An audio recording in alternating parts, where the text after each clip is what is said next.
Hi guys, kaya kung naghahanap ka ng sign para mag-Samji, ito na yun, Beshi Waps, for the go na. Dahil nga nag-aya ang aking friend, hey na mag-Samji kami, so tara na, for the go, i-ready ang bituka. Bali 1 million beses nga kaming nagplano kung kailan kami magsisamji. Sa wakas, nakulayan na din. Uy, okay naman sa 1 million mag-isip na yarn. Dito nga pala kami sa downtown na Padpad para magsamji along Bloor Street. Then, Gyubi name ng restaurant. At ito ay Japanese Grilled Barbecue Restaurant. Dahil lunchtime kami pumunta, medyo mas mababa yung price, which is $28 plus tax.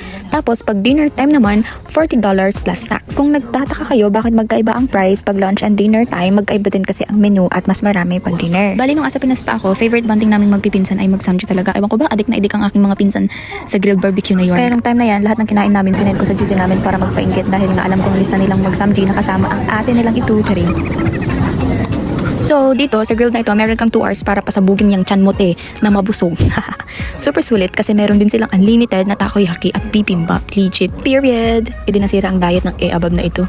So ayun, kung kailan naman natuloy kami na mag-samji ng kaibigan kong ito, dahil ito na din pala ang last kain namin together at banding namin together. Uy, nakailang together yan? Nakakasad kasi almost 1 taon din kaming magkasama mula nung student kami sa Seneca hanggang sa makagraduate at magkasama pa sa work.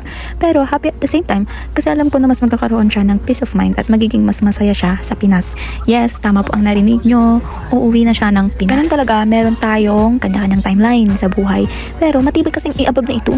Yung iba nagkanda uga-uga, nagkanda iyak-iyak para ma-extend pa dito sa Canada. Pero siya kahit may visa pa ay wala, finish na, nakauwi na.